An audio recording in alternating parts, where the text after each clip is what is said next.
just like that, we are back at it again with more LCC action. I am joined this time by Mr. Create himself in the building, hold it down. We called another game earlier. Mr. Sapphire Steel, Mr. Blue Steel Lock has returned with more LCCC broadcast. And I like getting these players in here as That's me, well man. as commentators. So how you been? How you feeling? Did you get a chance to see that last game?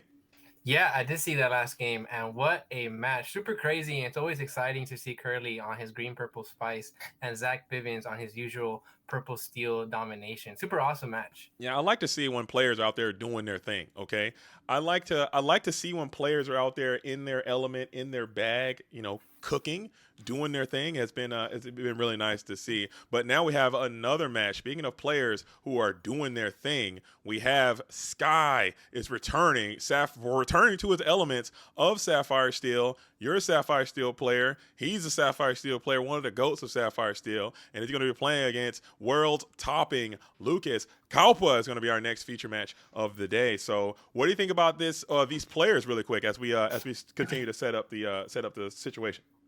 Yeah, man. Huge shout out to Sky. I've known him probably since the beginning of Lorcana. He's been playing Sapphire Steel forever. I remember meeting him at the DLC challenge in Fort Worth. Super awesome dude. And just as you mentioned, he is probably one of the best Sapphire Steel players in the game. So much success with it. He got his invite with it season one. And Lucas, who is from the EU, we saw him dominate the EU Continentals this year, and it was super awesome to see him as well this time around in set 10 use actually red purple. He used it at this past weekend at the CCQ. Super awesome deck builder. Just overall, two solid players who have shown success, and I can't wait to see today's match. Right on. So it's gonna be a great one. Like you said, Sky, I believe, and I could be wrong. I have to check my notes, but Sky is going to be the very first Illuminator, I believe, in the game to get their national invite. He won at Hmm. CCQ in Yes. Denver at the PPG event, top 16 DLC Chicago. He's been doing very great. I'm glad to see this Illuminaire is back on his colors. But really quickly, we can pull up the deck list. So I'm gonna start with Sky's deck. He's gonna be playing that Sapphire Steel strategy. Horsing around is what he calls it. I believe the players are ready. So give me a little breakdown of this deck and what he's trying to do here as I crop these players in. Yeah, so it looks like right now for Sapphire Steel, the main game plan is focusing on that turn two ramp, and it's actually pretty crazy to see that Sky is not only on one copy of One Jump, not two copies, but three copy of One Jump aheads. But it makes sense because right now we're seeing this shift in the meta with all these steel decks, all these amethyst decks right now in the meta. Ariel has been making a comeback in all these Sapphire Steel decks, and Ariel with that stat line 3/8 also being able to basically turn these one jump aheads into smashes in the mid to the late game is super crazy. And Sky's main game plan is going to be able to ramp on turn two, ramp on turn three, and get to these six cost characters and start dropping these big bodies. And just in case he's going against anything where he had to mess it with the hand, he is playing those three copies of the horsemen if he wants to do any horsing around.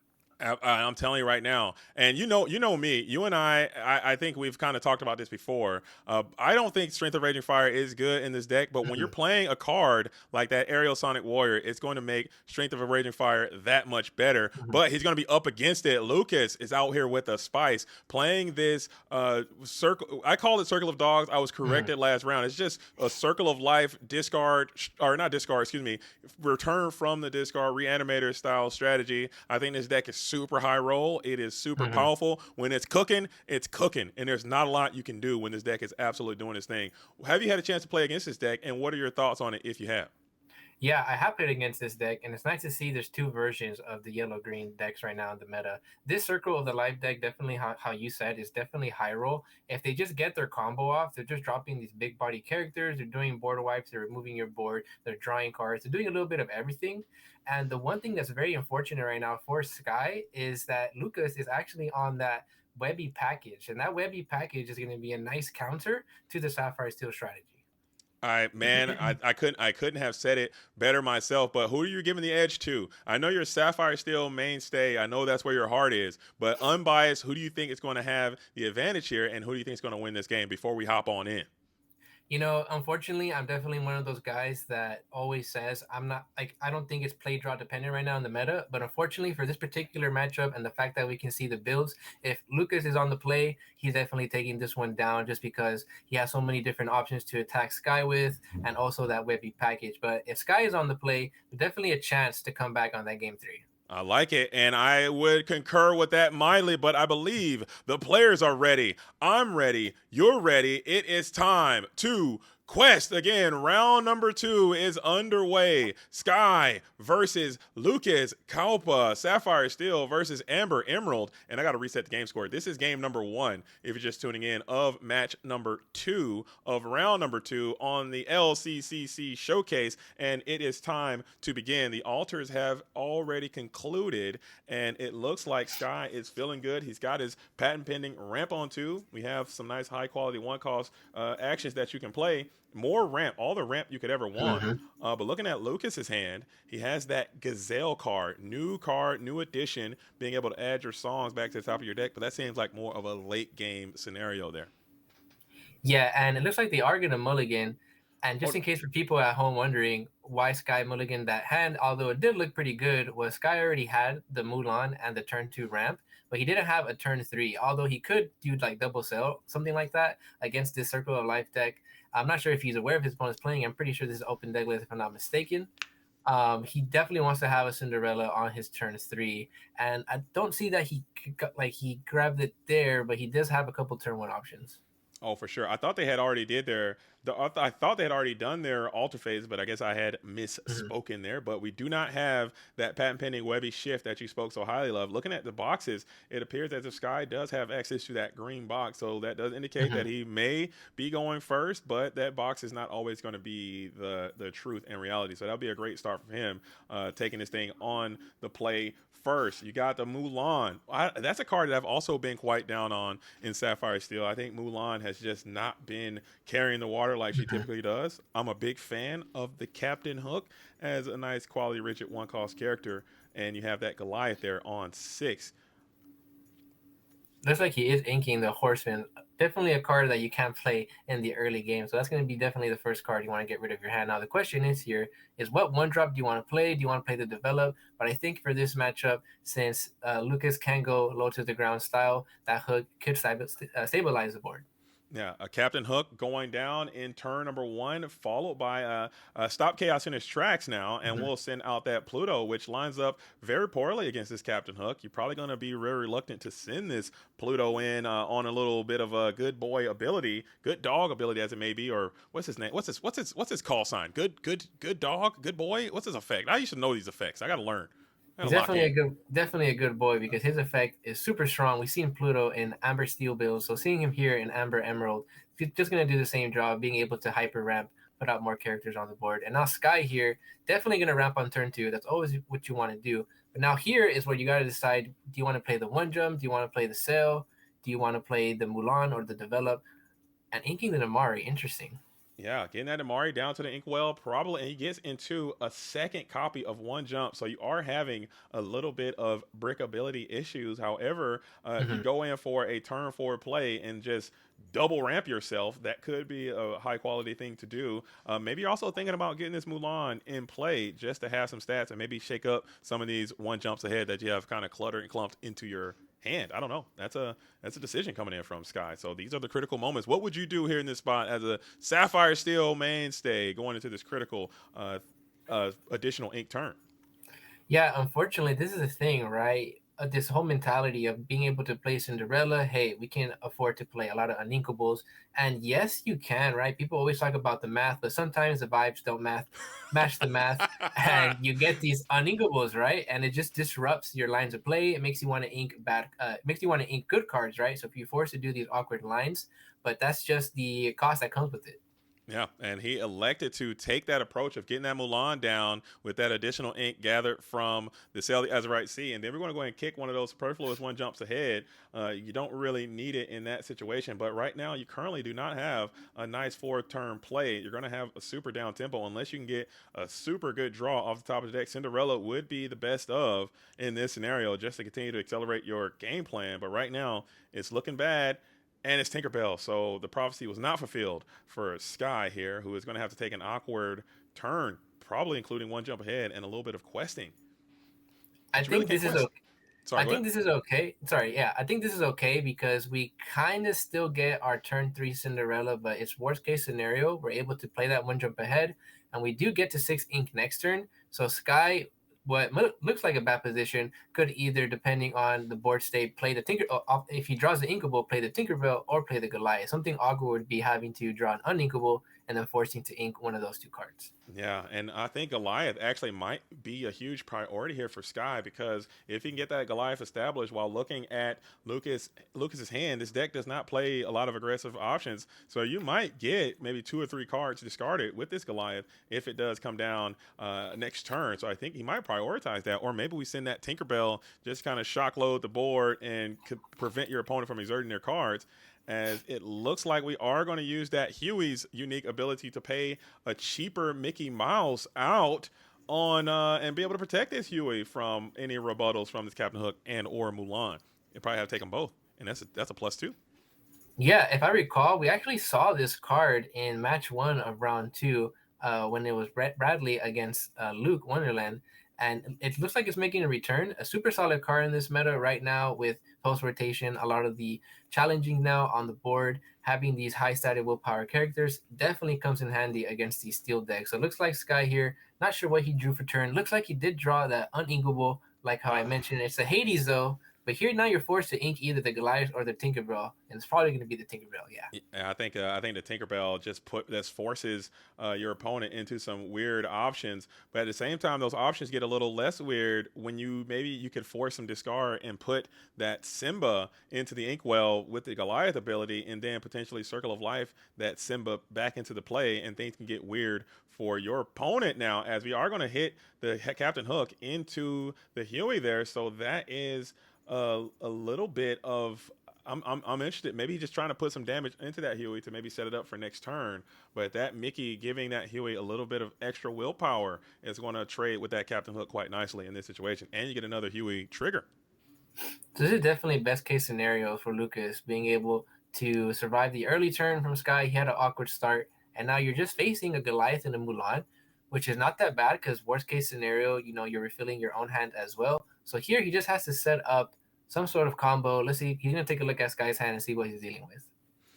And it is going to be dealing with a Namari and a Hades the Infernal Schemer. So Hades is going to be able to be deployed next turn to clear off whatever threat can come that you can come up with. And it looks like we are going to go ahead and bring down that tramp a little bit cheaper to set up our hand a bit for some discards. And then we can sing the Circle of Life to keep the party train just absolutely rocking and rolling. Simba goes to the discard almost immediately, and you can kind of play around that negative effect of the Goliath as well. So this is a very, very good turn for Lucas in this spot. I believe it's Lucas. I keep saying Lucas. I'm not sure. Somebody got to correct my pronunciation. Let us know, Lucas. But right now, it looks like he's definitely in a good spot. And again, this is best case scenario, right? Again, Sky opened up pretty weird, and now he's able to get to this point where he can start kind of comboing off. I do love how that tramp in this deck works. You're able to just cycle through your deck, get rid of the bad cards, and find your combo pieces. And right now, SapphireSteel just doesn't really have ways to remove a wide board because Hades is only getting rid of one character. And again, at the end of this turn, we're gonna see him refill 2 cards in his hand if that Goliath stays on board. And now we just see the Circle of Life deck doing what it does and comboing. Super awesome to see. Very crazy deck. I like it, man. It's high roll, but it seems like a lot of fun. I haven't had the opportunity to play this deck this set, but electing to bring back that Gazelle instead of the that was such a good play. Using the Gazelle to Circle of Life back to Gazelle, and then set the Circle of Life back to the top of your deck with Gazelle's ability, and then Goliath adds the Circle of Life right to your hand. That is some combinations right there. You're talking combo breakers. I actually love that maneuver coming in from Lucas now. Sky, who's on the approach, you have this one of Hades, so you can get rid of one character. Which one is it? You can slam your Goliath into this Mickey Mouse. I think he has to go, but you still have a very powerful singer in the Gazelle remaining on the board. So Circle of Life can respond with either another tramp or maybe even that Simba who can come back and do some serious damage to your will to go on. Yeah, and Sky right now he has to clear the board, so we do see him here making some trades. And the problem is the Hades can remove a singer, and you want to be able to remove this type of singers, right, in this deck. But he has two viable singers, or at least with the combo of Mowgli, he can sing that Circle of Life. So it's very unfortunate that even if he does remove one, it's still coming down next turn. And we do see the minion scary in Lukas' hand. So super spicy a setup here. Sky has to decide what he wants to do between the Mari, Hades, or Goliath. Which card, which way do you think Sky's going to go? I think you got to go with that Hades. I think no matter what, Hades needs to come down. It's the highest tempo play you can make, and you get rid of a tremendous threat from your opponent's board. And we are going to send that Gazelle down into the Inkwell. I think that's the correct play. I think you are setting yourself up as we develop our brain there, drawing off of the Goliath. So you still can get that Circle of Life played here. Do you have a Prince Philip in your discard pile right now? I'm not sure if one was discarded, but that could be a pretty formidable board clear in this spot. You could even malicious mean and scary to take down the Mulan at least, Mm-hmm. but I'm not sure if that's going to be the correct play if you don't have that Prince Philip in your discard already. Yeah, pretty awkward hand here. We do know he has a Circle of Life. So just like, yeah, just like how you said, he's going to activate it, get rid of that Mulan. And I also want to pay attention to the lore. So this game is still anyone's game right now. It's still Yeah. very slow. It's barely 1 to 2 lore. That Goliath is just refilling everyone's hand.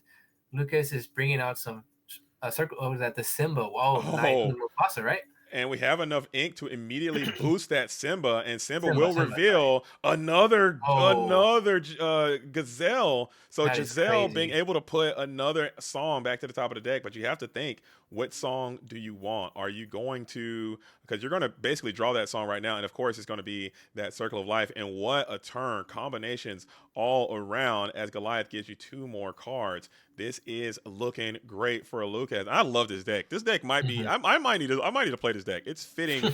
It's fitting my playstyle, man. I'm liking what I'm seeing here. Yeah, that Simba effect is crazy. That high roll, being able to bring out a character for free, and Sky here having to respond to this board again. Best case scenario, he can remove some of these characters, and it's just like crazy to see that Circle of Life being able to be recycled. That's the second time it's been played, if I'm not mistaken, right? So now we're gonna see it potentially a third time.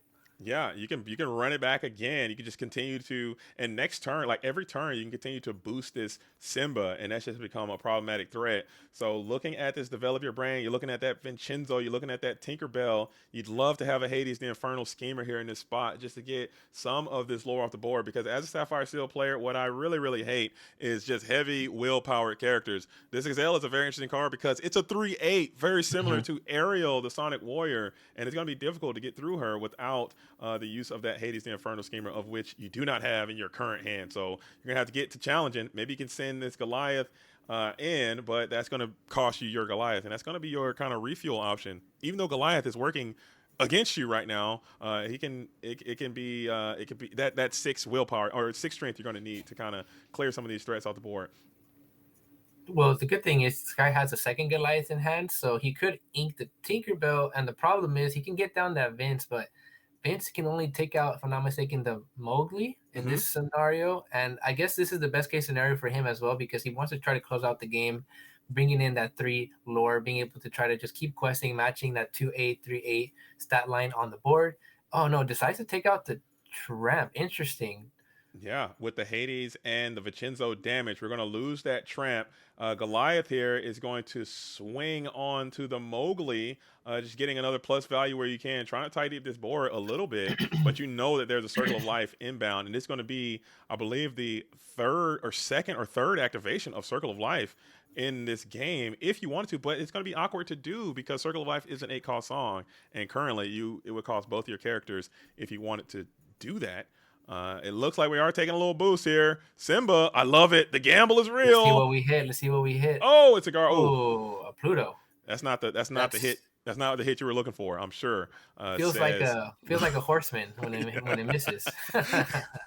that's a letdown. I'm sure you would have liked another character or car in that exact scenario. Mhm. But we have the chip is going to come on through, or the Dale as it may be. This Dale allows you to send top 3 cards to your deck to your discard, and it will be Clarabelle, Webby, and another Circle of Life.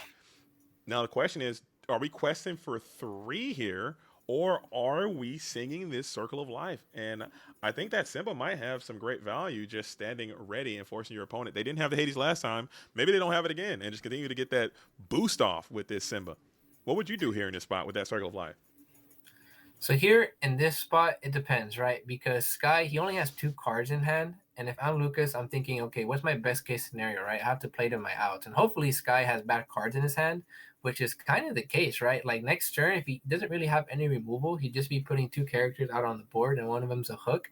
So I think here you go for the trays, you try to stabilize the board as you can. Maybe this Simba lives next turn, being able to activate the effect again, get some value there. And then Sky, although that Vince does come down with 3 lore, it's not really going to challenge your board. And again, Sky is barely at 1. So I think here Lucas went with the right move. And we're going to see here Sky how he has to react. And yeah, just empty out his hand. And the Goliath, although it is good, but you have to wait a whole turn to get those 2 cards. And those 2 hooks, I mean, maybe they can help, clear up some bodies. That Circle of Life is coming down next turn. Yeah, and you'd hate to see like a. Can you imagine if he top decks the mean, malicious, and scary, malicious, mean, and scary, and then boost the Simba to play the Prince Philip? I'd probably quit the game forever if that line were to happen next turn, and it very well could. It's totally Mm-hmm. available for Lucas to do it. I'm not trying to send any negative energy, but that would just be absolutely insane. And I'm buying all these cards today if that play were to transpire. As it looks like the Vincenzo Santorini is going to go on a challenge mode. You love seeing that Mm-hmm. guy engaging in fisticuffs. He's got to do it from time to time as guard dog or as the Pluto family pooch, friendly pooch is going to get on to the discard pile as well with a challenge. Wait a minute, we're thinking I think about he's thinking about it. He's thinking yeah. about it.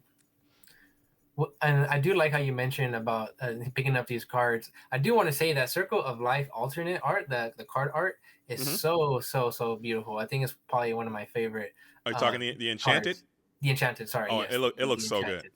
Yes, that Enchanted is one of the most amazing cards in the whole set because Lion King is one of my favorite movies.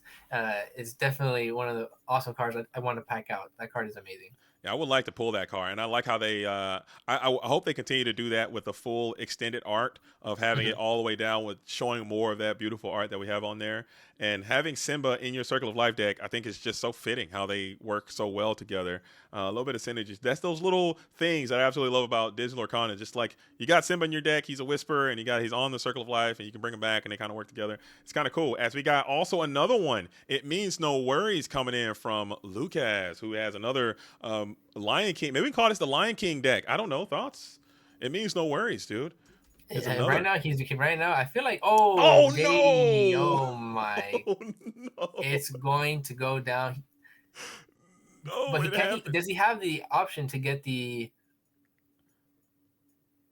mean No, and scary from? If I'm not mistaken, right? Because he removed the interesting. no, he didn't. He didn't have the malicious, mean, and scary because the gazelle. Oh yeah, he could have. Yeah, you're Oh wait, right. yeah, But he's gonna be able there's to no way he would have known what he would have drawn in that scenario. I mean, hundred if he percent could read the future, he could have did the gazelle. But then it would have never worked because it would have go to the top of your deck, and then true. you would just mill the malicious. That would be the misplay of a lifetime. Don't ever do that. But hitting the Prince Philip though was just so crazy, and you just knew it was going to happen as you are now in a pretty comfortable lead with this evasive 3/3 for free off the top. And it looks like we have that tramp coming back as well. I don't think he drew enough cards because of the. There we go. So 1, 2, 3, 4 cards he should have drawn. As shout out to Judge Phil, got that corrected immediately. Judge Phil's on another level when it comes to judging. Shout out to Judge Phil. Actually insane. I do want to say this Prince Philip, although it doesn't have to combo off with the Minute Scary, just having this high static character, Quest for 3, Sky, the only way you can really answer this cleanly is with a Hades or like being able to double spell it, getting 2 songs, 2 actions. But right now, that Prince Philip's going to be threatening some lore. And even though Lucas is at 5 right now, this is looking like a turn 3 clock. And right now, Sky, although he was on the play, we've just seen him react to his opponent's board, and that's something you don't want to do when you're on the play. And another thing I got to note, look at Sky's hand. He's got 2 Strength of Raging Fires in hand. How terrible is that card looking right now? Like, it's looking really not great. I mean, the card, you have to play both of those to take down Prince Philip, and literally, who cares? I mean, there is just, I personally am a big fan of the Sudden Scare. I think that card is just what we want to do, just getting rid of one for one. Granted, they get in that ramp, but it doesn't matter as we are going That to three send that strengths. three strength. The card stinks, man. Oh, The card is just not it, man. I'm off it. In Sapphire Steel, get it away from me. I'm not. You know, I'm not a fan. But I think people hate me when I say that. As I'm gonna see if I can fix the game board a little bit because I'm just looking at the stream and realizing that we might not be able to see all of the. We can see enough. I think that's good enough. But yeah, I'm just not a fan of Strength of Raging Fire. As you can see in this exact scenario, it's not really doing too terribly much. Granted, Sudden Scare wouldn't be doing very much either, but it would help a little bit more. But when you get Prince Philip flipped off the top of your deck via Simba, I mean, there's not a lot you can do there. yeah, it's hard to react to all these big static characters, and he has to remove that Simba. If not, another one is going to come out next turn, or at least another character can potentially come out next turn. And we do see him here waste two strengths on a Prince Philip. It is pretty bad having to go 2 for 1, but you do remove that threat. You're keeping that lore below that red zone where you want to be at. And these two hooks are going to be able to, at least, I think you have to take the trade for Yeah. the Simba, right? Yeah, that's And finally. How many cards was that underneath it? there was 3? so many boosted cards, and we have Oh. that Chip and Dale coming out. You still don't have Mm-hmm. the ink available to play him just yet. I believe he is a 8 cost character. I can pull it up, but just to make sure that I think he costs too much for you to play right now. But you can shift it if you really wanted to, and really start to get loose. As Chip and Dale is able to shift onto a Chip and or Dale, which is a nice unique card. I think we need more team up cards in Lorcana, as the 8 cost character is going to be in the building as well, holding it down. We have a Tramp and the Clarabelle. So this match is actually far from over. We have that Horseman who is looking ready to strike next turn. We have that Bobby. He's got options. This game is not over. I mean, you have things and there such that you can do. there's things that are going to happen. There's people doing some high rolling. Let's see what we hit off the top of the deck here. And right now Sky still just playing on the defense, hasn't really been able to establish nothing other than just being able to trade his characters with Lucas characters. He was able to remove that Prince Philip. You are only looking at a Pluto, a Mickey Mouse, a Clarabelle, so nothing too threatening, but this board is getting pretty wide, and now all these characters willpower have increased.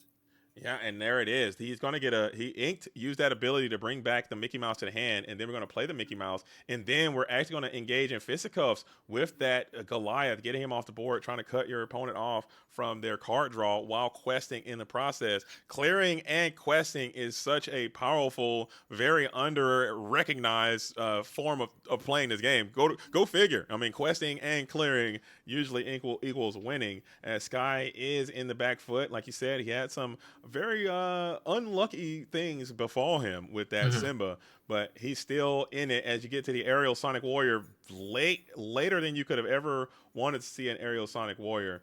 I must say, as Namari just gets it out of there into another, he hurled his Thunderbolt. So I think it's horsey time, man. We gotta saddle this bad boy up and ride out and hope for the best. Maybe the luck can change and go your way. It's time for the Mhm. Horseman to strike. Yeah, it's very unfortunate that the aerial came a little bit too late. It combos really well with Strength of the Raging Fire, which is why in this build it just makes sense compared to other ramp style builds, but it was just way too late for it. And now we do see the Horseman come out, and we're gonna play some. Let's see what we hit here. Sky with two cards in hand. At least we have to get at least one hit, right? That's definitely gonna happen for sure. Yeah, this is my favorite mini game. I love to see it. Sky has 2 actions in hand right now, so maybe you can get this thing up to a 6. Getting the vote right now. What do you think the Mhm. answer is going to be? I think he's going to do 6 damage. Lock it in. We're high rolling for a 6 right here. I'm Talk going to with him, two. I'm Horseman. going with two. You're going with 2. Going I'm with two. calling 6 right here, right now. Lock it in. Come on, Horseman. Talk to him, horse. Talk to Last him, night I horsey. was testing against my friend, and I actually hit for 8. And let's see how Oh, much he let's gets for go. here for that 4. That's 6. We got Oh, 4. We got 6. we got Okay, we got 4. That's a 6. 6 right there. That's 6. All right. What are we taking out? Yeah, it And looks like you just take out 6 for something that just needed a little bit more damage. yeah, so there it is, and he lost he Banishing cleared some both of those characters. characters. Yeah, Got he's it. banishing these characters. Yep. And this, I guess, just passing turn. No more Goliath, so no more refilling your hand there. Luke is trying, and now looks like finally Sky has kind of took control of the board. What seems like it's been a very long battle. Now just facing against this Pluto and this Clarabelle. Let's see here how Lucas can respond against these two very high static characters. We finally get to see here Sky turn the corner.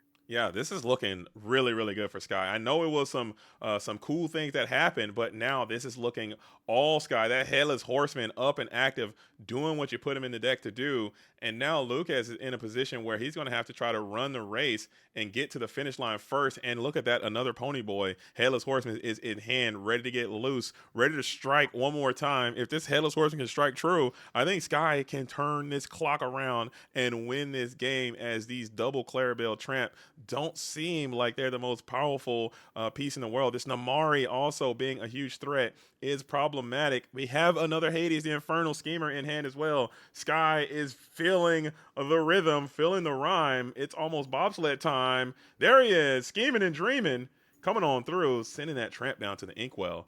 Uh-oh, this is not looking good for the world's topping Illumineer. Hades is my favorite card in SapphireSteel. This card is the main reason why SapphireSteel is one of the best decks in the format right now, because this being able to remove any character in the game, getting that huge tempo swing, and now Sky finally being able to turn sideways, going on a quest, and being able to get some lore on the board here. And now Lucas is on a clock. Right now, Sky is probably 2-3 turns away, depending on the next card he plays next turn. Lucas has to respond to this board, maybe looking for another Prince Philip combo, trying to get something figured out here. Yeah, and just playing that chip down right now, I think you could just go ahead and slam this Mickey down as well, but you're probably just afraid of the reprisals from Sky's suite of removals that can befall you, as it looks like this Clarabelle is electing to challenge in to the Headless Horseman because of her. Why did she, what happened there? Did we challenge? I I'm thinking believe. that was a challenge. That Headless Horseman should KO that Clarabelle super easily. I'm not certain exactly what happened there, but it looks like I want to say there Oh, was because of the Mickey, right? Because of the stat line.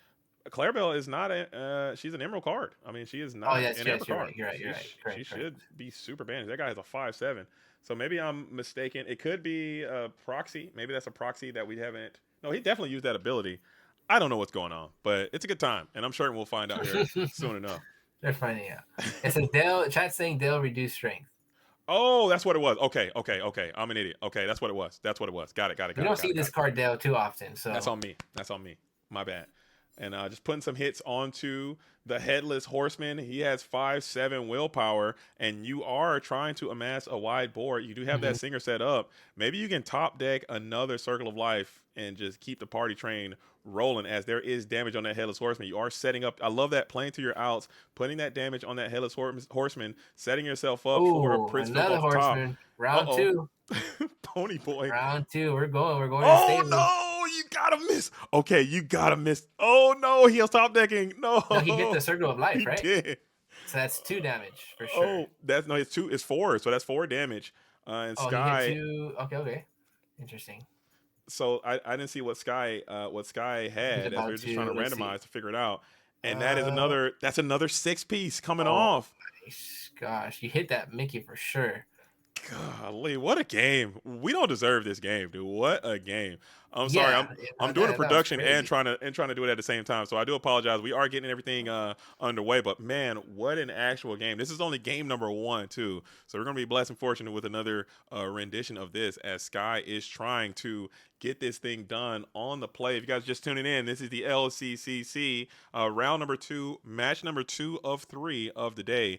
We had Zach Bivens versus Joe Spessy Curly earlier. And now we have Sky versus Lukas Kaupa now. And then we'll have TFM Dan versus Kawa to close out the show today. So I want to thank you guys all for being here. And it's been a really, really good time. As what an incredible match we've had so far in this match number one.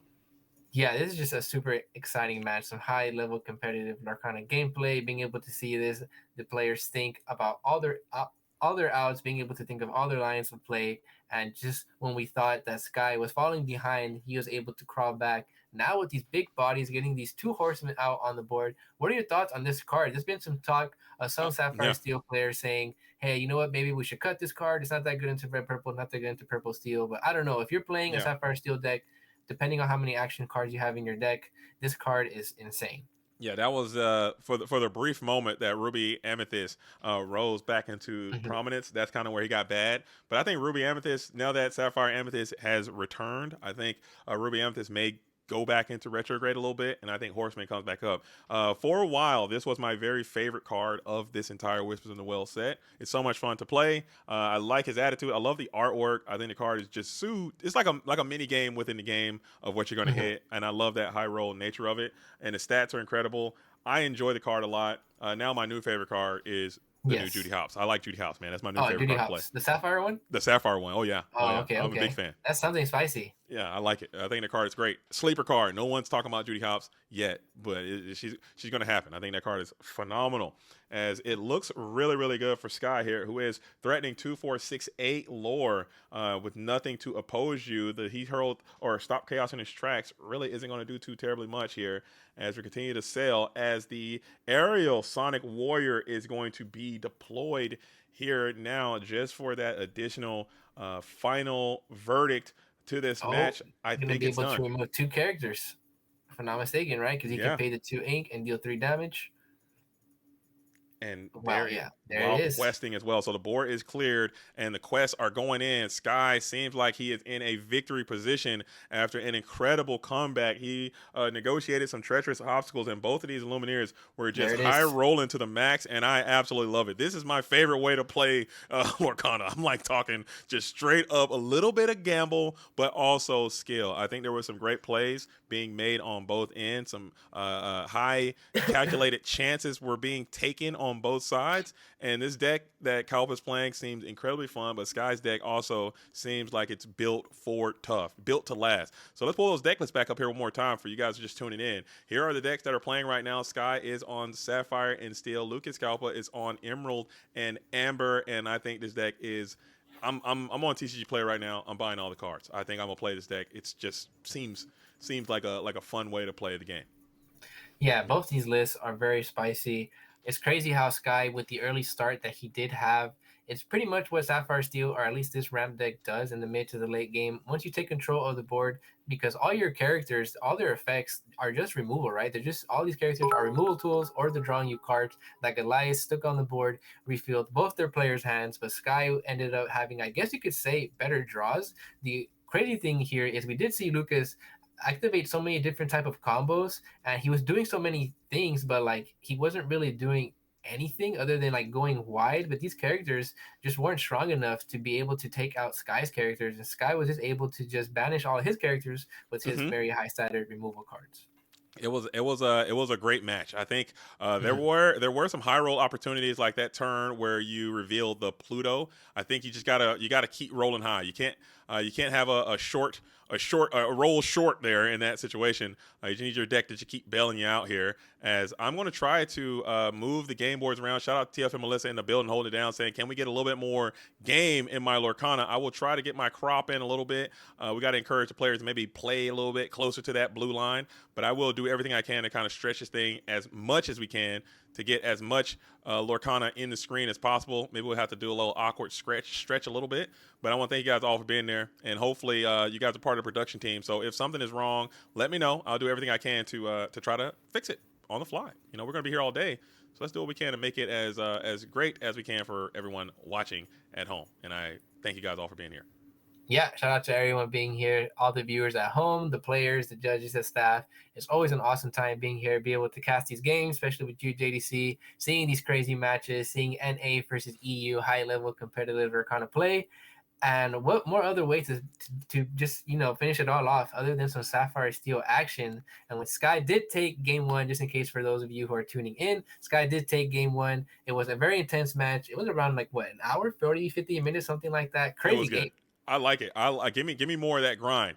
Give me all the grind. I'll take the grind. And this might be this is I think this is a fix here. So we did have to stretch it a little bit just to kind of get a little bit more of that gameplay. If it's going to be too stretched out and it's making you guys seasick or something, let me know and I can go back to how it was. But I think this might be a bit of an improve here going into this all important game number two. So here it is. Sky now, like you said, started that previous round as a in a pretty bad fashion, really taking the opportunity to ramp more on that turn number 4 and then missing that Cinderella. But now you have ramp on 2 into Cinderella. So you have power plays available to you early on into a 6-cost aerial, which is going to give you more ramping options. And then you can sing and potentially Sonic Blast that following turn. So this seems like a good situation here for Sky. Looking at Lucas' hand, what do you see over there? I see here Circle of Life. I do here see the Mowgli gonna be able to counteract Sky's ramp plan. That's gonna be super nice to see there. And we do see Pluto, and we just see here Lucas trying to set up a nice combo here. He is trying to take this game on the play. I do like how Sky opened up the 2-4-6 combo, and hopefully we can see this aerial come down. But she's gonna need some action cards, right? She's gonna need some songs to be able to combo off with her. And this is also another card that the SapphireSteel community is talking about, right? Is aerial needed in this meta? And me personally, I think she can work in the deck. It's just awkward that you're forced to have the songs in the spot where you want to activate her effect, right? And Sky is on the draw, so in a world where Lucas can remove the aerial, it's going to be a negative tempo. Yeah, but in a world where Amethyst Steel is so soul crushingly powerful as it is, I think a card That's like true. Ariel is always going to have some inherent value with that 3/8 stat line and That's her true. Sonic Voice ability. Man, I think this card it's in a good spot. But this meta, I think we haven't spoke about it enough. But this meta game is more minute to minute than I think we've seen in a long time. Like what's hot one week, like one week, the next week it can be not, So you have to just really stay abreast of what's going on and be able to alter your deck just to fit. Not even just each tournament, but each Mhm. region is going to change. And every day, new cards are being added. People come up with new decks. So it's just really, really nice for this Whispers in the Well meta. Yeah, this meta is super awesome. I'm personally still having an awesome time. You know me over here with SapphireSteel doing my shenanigans. And I think although that compared to the last set where we saw Amethyst be very powerful, it's still very strong in this meta, but everything else got a boost with their strategies. Everything got a couple more draw options, a couple more removal cards. I'm personally having a very awesome time with this set. I don't know about you, but I'm having a blast. Same, me too. I'm loving every minute of it. As we have the Blue Lock Masters in the building. You got to tell us about this Blue Lock, man. I still don't get the name. I'm trying to figure out this Blue Lock situation. You gotta help me out with that. But it's still a vibe. I rock with it. I feel it, but I don't understand it like to pretend I do. As we have a Pluto down on 1, followed by Mowgli on 2, and Strength of Raging Fire is going to be the card that is sent to the discard pile via the Mowgli ability. Yeah, I do like how this Mowgli is a balanced card because you get to choose, right, as the opponent, being able to discard what card you want in your hand.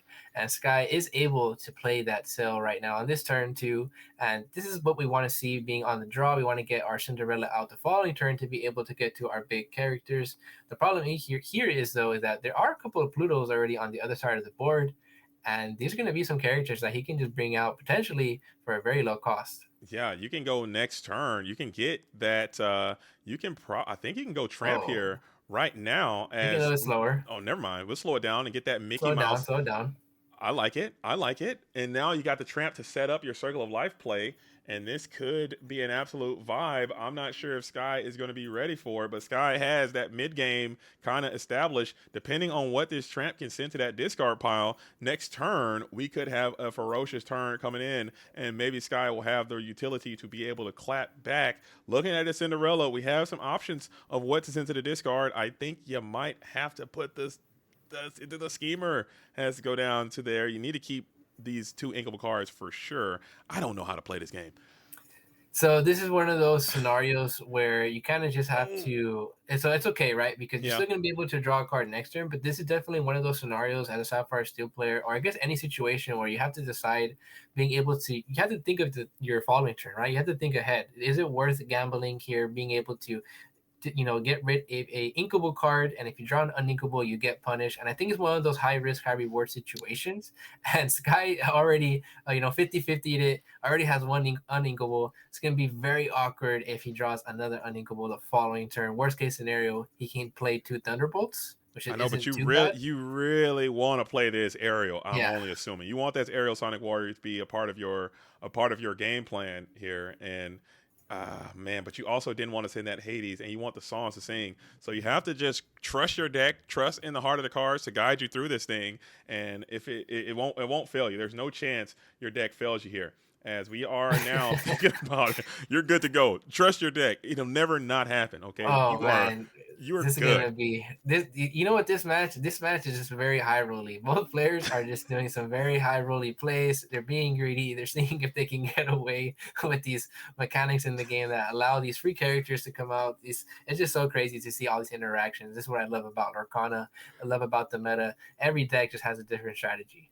Oh, but look at that. Lucas did not Oof. get that patent pending super hit that you would have liked Mm-hmm. to come in from that tramp discard. You'd like something to help accelerate yourself a bit. You are going to be able to put the gazelle down into the discard pile. Also, that malicious, mean, and scary is going to get on down there as well. You can circle the gazelle back to your deck right now. Interesting here. He's deciding what he wants to do here. And I guess Sky as well, right? What is Sky thinking right now? And Sky's just thinking other than oh wait, draw Give me an some ink, inkable dude. card. Yeah, Sky's. other than thinking like even if he does draw an inkable, he can play the aerial and he can sing one bolt with the Cinderella, but you're not able to utilize Ariel's effect because you Right. still need to pay the additional 2 ink. So now at that point, do you wait a Wait, turn? would he be able to play the if he doesn't draw ink? He's gonna have to ink the aerial. Am I mistaken? Yes. Because he's No, at yeah, five yeah, now. 100%. Yeah, so he Yep. wouldn't be able to play it. He needs ink to be able to play this aerial, and then has to bolt something. And the next turn, you can bolt and blast or Hades or whatever. But you need to get bodies on the board. You cannot afford to ink and pass this turn because look at what's happening on Lucas's side. He's just expanding like crazy. I looked away for a second and everything is on the board and nothing is in his hand. I don't know what just happened. And he's drawn with Clarabelle. Like this thing just got actually sideways super quickly. As it looks like the Clarabelle has made her way into the field of play via, I believe, what happened? Did he Circle of Life to Clarabelle back? Yeah, I think he was able to bring out the Clarabelle. He drew 4 cards, and now he's back to where he started. But this time, he just has a whole new options of cards in his hand. And now Sky again, we do see him. He did draw that. He did draw that Inkable, and it is that aerial coming down. But again, right now, all Sky can do is just activate another bolt, or sing. Sorry, he could sing another bolt, Mm-hmm. but it's not gonna do like what do you hit here, right? Like, what do you Yeah. hit here that can really impact the board? You're gonna get rid of a Webby, a Pluto, maybe I mean, do some yeah, damage to the trap. you can't even clear that Mickey Mouse. He's got that 5, and as he hurled his Thunderbolt, I think is a balance. It just really proves how strong Long Came Zeus was in a very similar scenario. As we will just go ahead and cycle one, and then get to another uninkable card. But you do have the ink now required to deploy the Hades, the Infernal Schemer, next turn. But is it going to be too late? We saw Sky pull off a miraculous comeback last game, so I'm never going to doubt him. I think he's a phenomenal player and what he can do. I'll never count him out. But this one is looking kind of gruesome and grim there for the CCQ winner, world or national qualified player, as we have another tramp actually insane in this exact scenario. Yeah, this is just all gas, right? He's just bringing out these big static characters, finding his combo pieces every turn. And Sky, although he did pretty much get the perfect curve that he wanted to, again, those Plutos, we saw how impactful they were. They were able to boost up the game, boost up these characters coming out faster. And Sky, although he does have a Hades in his hand, it's just going to be a little bit too slow because the weakness to SapphireSteel has always been going super wide. Mm-hmm. And just one character at a time, I think, isn't just gonna not be the answer, especially when you have a fully resolved Clarabelle and you can just expire your entire hand and then continue to draw. So you're getting rid of one card, and I'm deploying 3 more cards every turn. Most of them high static for free. It feels insurmountable at times, as you have that Mowgli there. You might be thinking about deploying the Mowgli as well, just to rip some cards from hand or get a little sneak peek and set Sky back a little bit more. But this is looking really really good for Lucas. I said that last time too, and the Horseman came out and start getting loose. So I don't know. I won't make those calls again. I do want to point out too that Sky last turn he had the ability to activate Cinderella's effect, and he chose to get rid of a bolt. And we do see here that he drew another uninkable. So in the scenario where he didn't activate Cinderella's effect, he would have been stuck and couldn't play that Hades. So he got to the 7 ink. We know that Hades is coming down next turn, so Sky still has a little bit of fuel back to fight back. But this board is getting wide and it's getting out of control.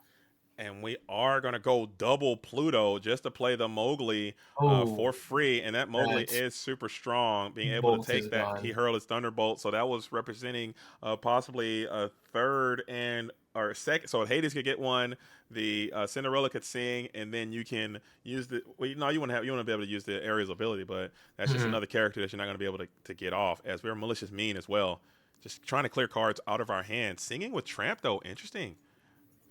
I, Yeah, I think he just wants to get rid of all the cards in his hand. I think right here he's just in a very comfortable position. He just says, "I don't think you can answer this," and I'm just gonna quest out. And putting pretty much Sky on a 2-turn clock does get that Clarabelle ability, being able to refill his hand. And we do see that Prince Philip come down, or at least get in his hand. And if it does come down next turn, it's removing 2 characters. Oh my goodness, yeah. It's when it rains, it pours. So we get the patent pending late game Captain Hook, who's like, boys, I want to play. Let me get some of this. And come on, Captain Hook. Better late than never, I guess. But come on, man. We need you when we There's the need you. Hades. And that's it. That's So it. Yep. scheming and dreaming. We have the Cinderella now, who can't even get through the Pluto because of the Mickey Mouse ability. We have Mhm. that aerial Sonic Warrior who is, staring. You got double Mickey on board. So there's a Mickey there slightly off the screen. I'm not cropped. They're just playing kind of close to the border of the screen. So there's two Mickey Mouse in play. So that's going to be +2 willpower per. So those Plutos are now 06s. Ill. Can't do anything with those, man. Just kind of staring down as the Mickeys also will mutually support each other. Putting 2 damage across and passing. And here it is. So Prince Philip, can he be deployed? Do you have the ink Oh, available? and he just drew another one just to remove the Hades. Oh, yeah. And And I I think think Sky is just realizing it's over. yeah, Sky's absolutely seen enough. He's like, okay, we're done. Let's go ahead and get that game number 3. But Sky is going to be back on the play. And if you take that same approach you did in game number 2, but on the play, maybe things go a little bit different. But Lucas came out just gas, and just did not turn down the Nas at all. He just kept sending it, and Sky just did not was not able to rebuttal soon enough. So now Sky is going to be on the play. What do you need to see here? SapphireSteel, what are you looking for? How are you winning this game? You have no Pete's game referee. You have some Hades. You have no sudden scare. How are you getting through this matchup? What are we trying to do here? I'm trying to see turn 1 Captain Hook, turn 2 Tipo, turn 3 Cinderella, turn 4 Sing Thunderbolt, play Goliath, and just try to get as much tempo as I can from there. Start getting these big characters out and having that line. Like Sky had the perfect line for this game too, but against this deck in particular, it just wasn't enough. And that aerial, we talked about it, we knew it was coming down, and it just didn't do anything, right? Like it's just a card that came down. You got to activate Cinderella's effect again, but if you don't have these songs in your hand, Ariel doesn't do anything. And again, Yeah, this is where just something to where like what other card could you have played there? And there's not really that many options for SapphireSteel decks. Maybe you could have had an Amari, maybe you could have had a Goliath instead. But that unfortunately that Ariel didn't do enough. But I think even then, Lucas just had a very strong start. He found the combo pieces that he needed. And I don't even think anything in that spot Sky could have done anything, to be honest yeah. with you. Just trying everything you can to hold out hope. Checking with the chat. Going to need to discard the streamer views so you can put all characters in the viewing area. I wouldn't hate it. I wouldn't mind seeing no hands to let the players play and have more room to see. But I think these LCC matches are a learning experience. I've been engaged by so many new players to the game who say they watch these matches, and through these LCCC matches, they have learned how to play this game at a more competitive level. So if that's the exchange, we have the smaller cam to help out the newer players. I think it's a price worth paying. As we got Earl Meister in the building, holding it down as well. Congratulations to you, Earl Meister, for clinching your ticket to Shout out Earl. Shout out Earl. the Asian Continental Championship, getting a top 8 placement over there in DLC in Singapore. It's great to see you on stream, and I'm glad you represented yourself very, very well over in that tournament. I've been on record saying that I think that the Earl Meister is one of the best of one player. Best of one players, I'm picking Earl Meister over anybody, okay? Closed deck list, best of one, I'm taking Earl Meister. Take it to the bank, dude. There it is. Pixelborn Goat. He is Go. one of the Go. best of one masters in the game. Definitely knows how to play in that format. What do you think? What are your thoughts on the best of one format? Me I particularly, not a yeah. huge fan. Same. As a viewer, maybe as a player, I would like it. as a player, but as a viewer, I actually despised it. I think the games were too short. I need my action, and I need it now. Okay, and I need these guys playing. And it was a 8 minute match and an hour and a half be right back screen. Did not enjoy the viewing experience of it at all. But all the players that have reported have been very positive on it in terms of like the stress of that day being so short and being able to play these matches relatively quick, have a long time off, and I don't know. I'm getting mixed reviews from the best of one. There's no chance I would like a best of one though. Yeah, I got something spicy for you. What about best of one, but 30 lore? You need 30 lore. Take the game down. That's crazy. Well, would that change much? 30 lore? You could do 40. I 40, mean, I'm not. 40 You could do 40 lore best of one. It's gonna be the same. All right, 50. 30. Let's go 50. No, I'm kidding. Oh, that could be good. I'm I willing think to try. 30 lore, something like that. Maybe work. You never know. I'm gonna try. I'm gonna try anything, but it was nice to see the best of one. Those it's just the games were so fast. From a viewer perspective, Yes, I agree from a with player you. point of view, it probably was fine. But it just seemed like a sour taste will be in my mouth after I get cooked by like an aggro deck and I can't make the adjustments fast enough. As Sky starts off with the patent pending one cost miss, and then we're going to play that one jump ahead. Playing 3 copies of one jump ahead, super important, and they show you your turn to ramp. That is super required. Yeah, we do see here Sky open up that turn two ramp. You can see the math did pay off. Those one jumps ahead in the deck. He did find it, and if he does find it later in the game, maybe he can discard it with the Mari, Mulans, some other way of discarding that card.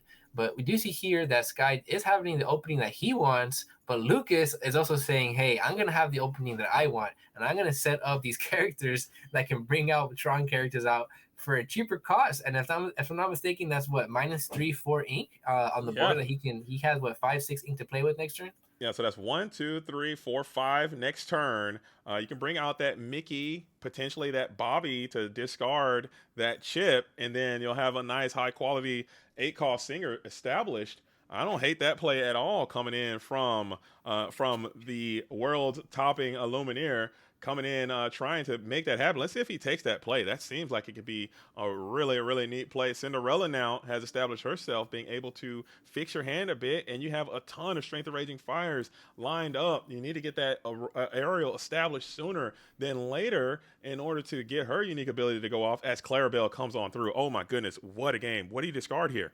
Is it the chip?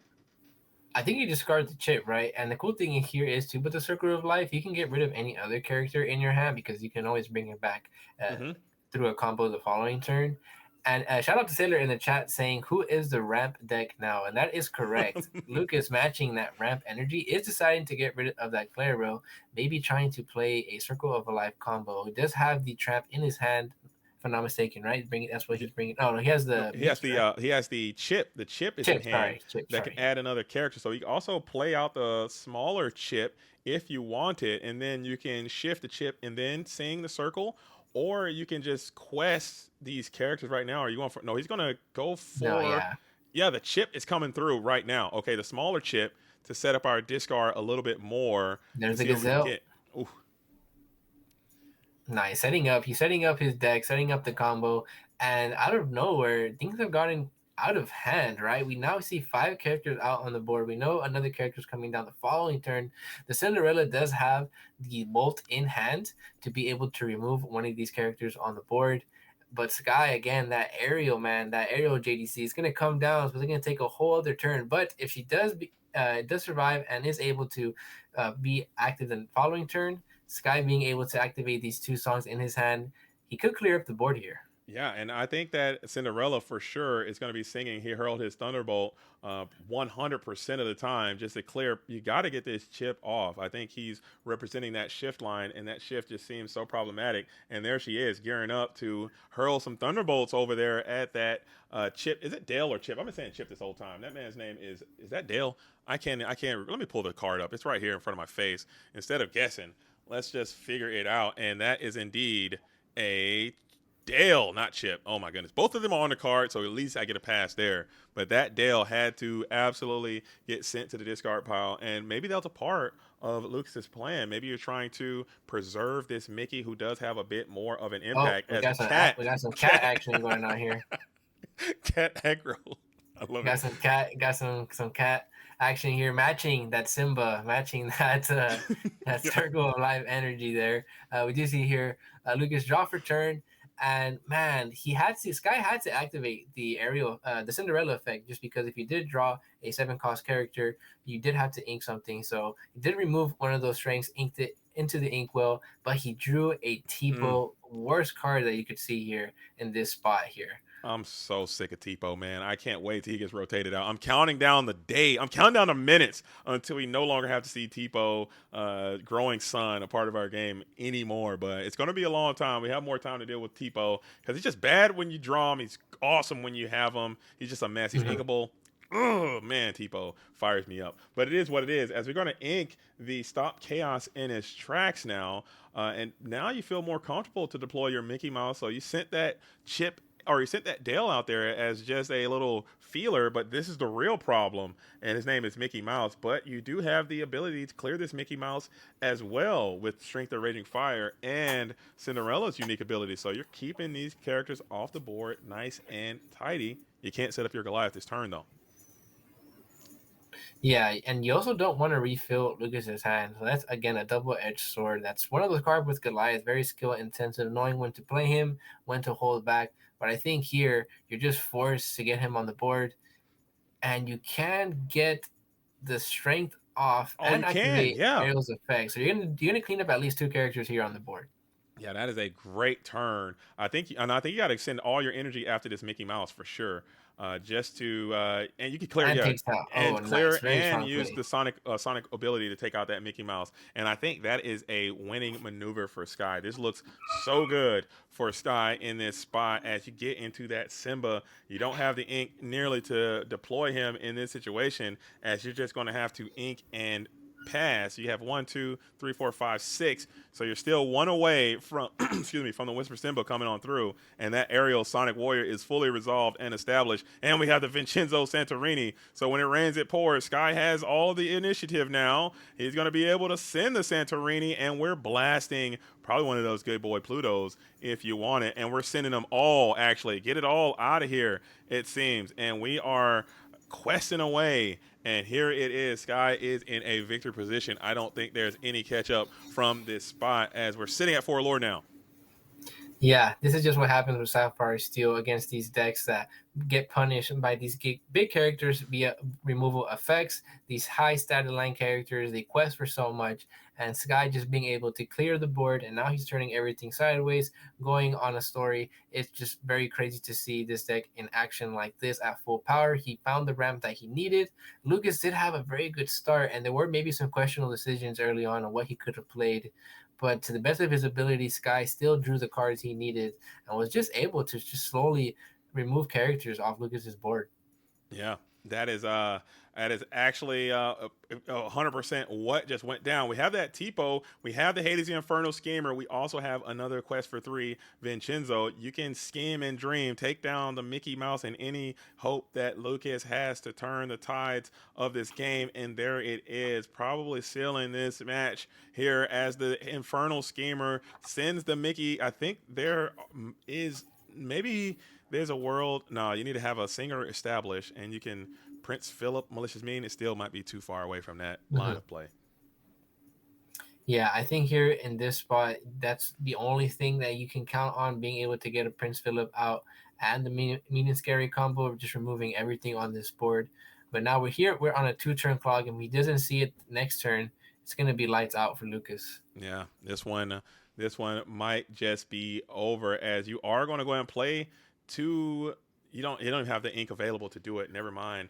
I was about to say you're going to play to your outs, but at the same time, you don't have the ink to top deck the Prince Philip. So it's pretty much gonna be a foregone conclusion. We're gonna play it out. No scoops in the LCCC. As I say that, the scoop does come on in as the Still quest happens. goes up, and that is going to get it done. Sky negotiates some treacherous obstacles and comes on out skate out out out out unscathed, outscathed, unscathed. No, that's the word I want to say. Unscathed, and ends up with a victory over Lucas. So what we're going to do here, we're going to hop on into the Discord, and then we can set up an interview, and we can talk to these players, and then we can get over to our last feature match of the day. So here it is. Let's see what these players have to say. I'll meet you over there. I'll mute myself here, and I'll meet you over there, so we don't get a double up there. Yeah, so I go to the Discord, right? Yes, yes, yes. Okay. Awesome. All right. And we are here at the Discord. I'm here. Sky's here. And Lukas Kaupa Hello. is here. Greetings, greetings, greetings to you gentlemen both. That was an incredible match to watch. I thought it was so much fun. The high rolls, the ups and downs, the swings, man. It was just poetry in motion. And Sky, you came out on top, man, getting it done. What I like to ask here in the LCCC, the first thing I want to know is why are you playing SapphireSteel? Do you have any regrets? I know you submitted these deck lists very early, but you did make some changes. Can you talk about SapphireSteel in this meta and the changes you made between last round and this round? Yeah, I mean, I think SapphireSteel is an all-around solid deck. You're just ramping into big stuff. I think at the beginning of the format, it was maybe a little bit stronger. Now that people have kind of tuned their decks and know what they need to do to like maximize what they can do. But with Purple Steel being a pretty big player, it has a fairly decent matchup into that. So it's a pretty good deck.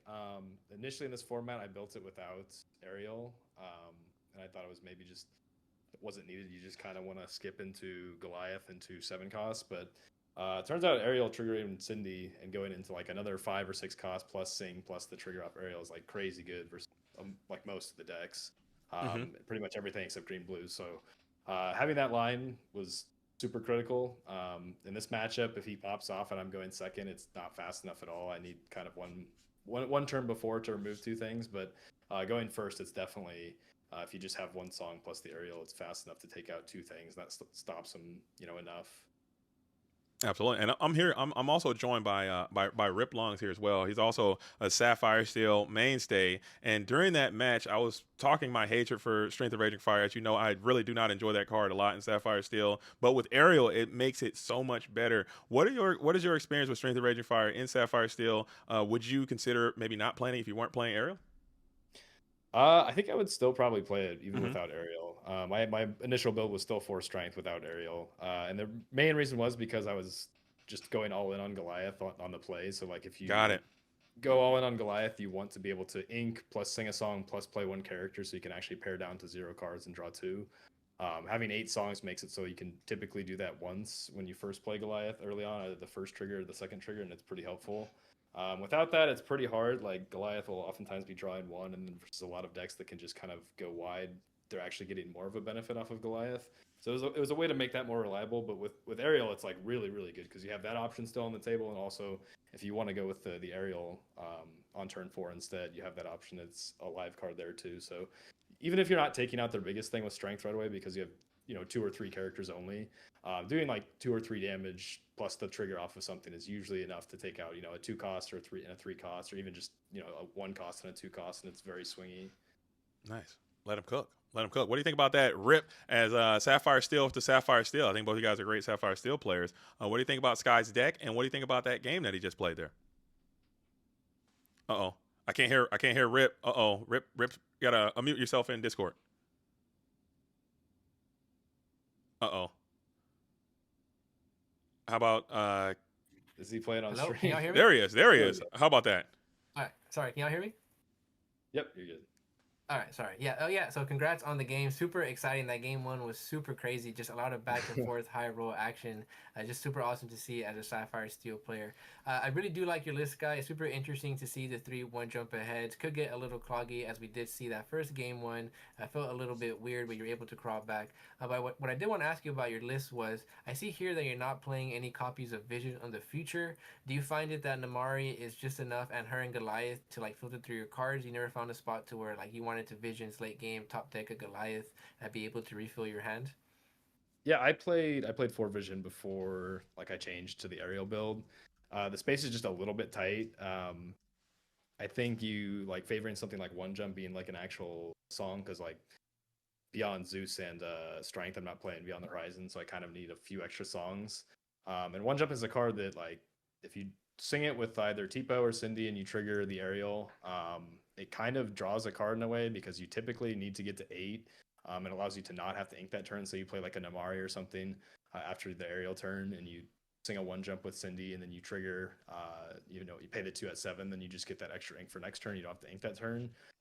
It does get a little clunky, and something like Vision where it's inkable could be, better in some situations. But another thing to notice is that Vision, it costs 2. It's a lot different than Develop Your Brain. Develop Your Brain has a lot more turns where you can still cast it, grab something for next turn, and take your optimal play that you want that turn, or grab something that turn and still make it be optimal. Paying 2 is a lot. Like, at 7 Inky, the only thing you can really play that's somewhat strong is like the Mari. Sometimes it can help you grab like a song if you need it in a situation with aerial, but you're probably in a pretty good spot if you're doing that anyways. I think it's a fine card, and like if you're going heavier into just like 4 Headless Horsemen, and you just want something like another action that's inkable, it's a fine inclusion, but I don't think it's necessary. I think the deck has plenty of like filtering. Nice. I think the deck is rock solid. I think you're a rock solid player, and we do have another match that we have to get into. So I don't want to take too much time here, but we're going to get into Lukas as well. I don't want to cut you off. I wish I had more time to share with both of you gentlemen because there's so much. There's so much that I want to ask both of you about what is happening. But Lukas, I got on TCG Player mid match, and I bought all the cards in his deck because it seems like so much fun to play. I enjoyed this deck a lot, seeing it pop off, seeing what it can do, the high roll ability of this strategy is great. So can you just talk about this deck really quick again, and also just talk about the cards you added in going into the next round and why? Okay, so the deck is great if you want to high roll and if you want to pop off and do crazy stuff. I think I showed it off pretty well. In some of these games, I would have showed it off even better in game 3 if I didn't get hit by the Thunderbolt. I was going for the craziest high roll and just got super punished by the Thunderbolt. But yeah, that happens sometimes if you go for greedy lines. Yeah, we saw the Mickey, the chip over the Mickey play. Is that play you're talking about? Yeah. But imagine if I go shift, sing Circle of Life on Clarabelle next turn. That'd been so good. I did it for the content. I appreciate that. Probably not the smartest play. No, we don't. We live for the content over here. We don't. Hey, smart is for the tournaments. Okay, this is for the viewership. Okay, we have a fan. You got a fan. Serve the crowd. Finally, somebody's a showman out here. I get it. I appreciate that personally. Yeah, but, that's why I kept boosting all the time. Yeah. In game 1. I love it. And I even hit the Philip. It paid off, dude. The Philip was. Yeah. I don't know how I won that game after that. Yeah, that was crazy. Yeah. Both of you guys was high rolling. He was high rolling with the horse. That was double 6 horse. Never seen that before in my life. And then we have the Philip off of Mufasa or off of Simba. It was actually insane. But what are some new cards in this deck that you added between the previous round and this round? Okay, so I didn't actually make any changes. Dang. So not a lot to talk about there. Okay. If it ain't broke, don't fix it. I like it, but in your experience, because we are gonna have to get into the next game. What do you think you could have done different in this game aside from just trying to high roll? But is there any other lines you think you could have taken to kind of help shore up this matchup, or what are some of the plays you were looking for? I definitely misplayed a few times in game 1. The deck is pretty complicated, and some lines get very complex and. Yeah, but I just straight up took the wrong card off the Chippendale when I inked. When I got the second Mickey, I should have probably just got a second Chippendale to set up for the next turn, so I get a huge card advantage engine going, and so I don't get grinded out by blue steel, right? Yeah, for sure. So that's one of the things I should have done different. But you know what? It still was an incredible matchup, gentlemen, and I had so much fun watching it. The viewers at home were absolutely loving it. So I really do appreciate you guys for coming through and playing. But we are going to have to wrap this up to get into the next match because there's another match happening. The players are already getting ready. So we'll kick it over to you first, Lukas, since you're here. Again, I want to any shout outs that you want to have or anything that you want to say, and also can you just talk about your cause one final time, or talk about your cause again as we are playing this thing for charity. Yeah, the cause I chose was a children's cancer research facility based here in Vienna, Austria, which is a great thing to have. Yeah, and just donate anyways, even Mhm. if I'm not winning. That's a vibe. That's a vibe. I like it. Get them And some money. Yeah. And I- for shoutouts, I'm just shouting out my team. Jacob, who just won DLC Singapore this weekend. We had a great run there. And yeah, that's it. Nice. Very well done. Very well said. I love it. Children's Cancer Research. I love to see it. So make sure you guys go and check it out. As we have our winner, Sky is in the building. Sky, talk to him really quick. Take your victory lap. You represent yourself well. The deck showed up, showed out. Anything that you want to say, any shout outs you want to give, the floor is yours. Yeah, sure. Shout out to my team.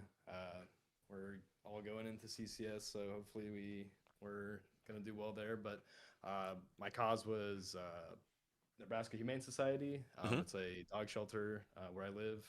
They do really good work locally. I've had the experience to see what they do a little bit personally, and I'm glad I won just because I won. But it's also like it would have been weird to lose to the dog deck for my charity being a dog-based charity. So but if you know Nebraska Humane Society, if you guys want to donate.